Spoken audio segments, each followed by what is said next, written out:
Well, first of all, I want to say congratulations. The film was amazing. Awesome. Amazing to watch. I saw it in IMAX. So, Oh, good. I mean, obviously, you're well known for very amazing visuals, but the epicness of the music behind it was equally as impressive.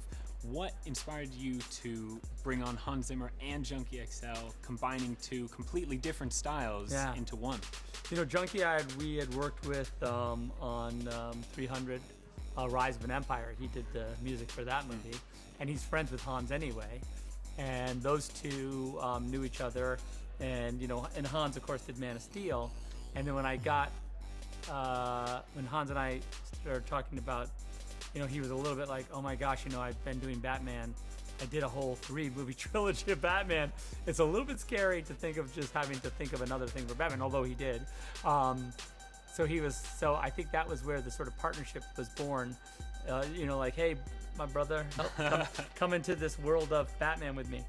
And the two of them, I think, really created an amazing. It's like funny because like as we go forward into Justice League, I'm like, I realize I have a Superman, Batman, and Wonder Woman theme already. So it's pretty. Yeah, I'm on my ready way. to go. I'm on my way. Now, I know that you're a huge fan of Frank Miller. How did the graphic novel aspect of Batman, as opposed to just the comics, how did that inspire you with this film? Yeah, the thing about Dark Knight Returns that really inspired me with this movie was that when I read that comic book, the series, in '86, I was floored by it because I felt like it promised me it challenged and promised my fundamental notions about Batman in an amazing way, right?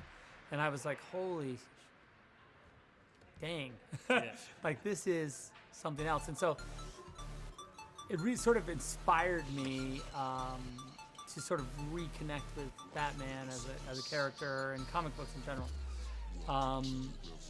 And I had read Watchmen, the year before and been like, wow, this is crazy.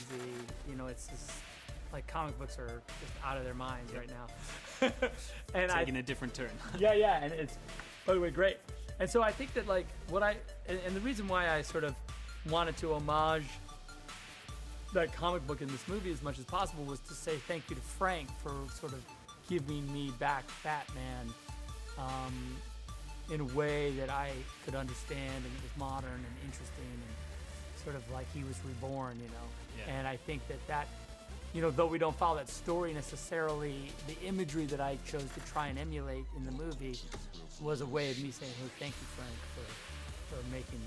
for making my sort of aesthetic, singular, That's fantastic and good to hear. And I am extremely excited going forward with Justice League and Wonder Woman. And congratulations, what a film! And thank you so much for speaking with me. Oh, awesome, my pleasure. Great. Cheers, brother. Thank you.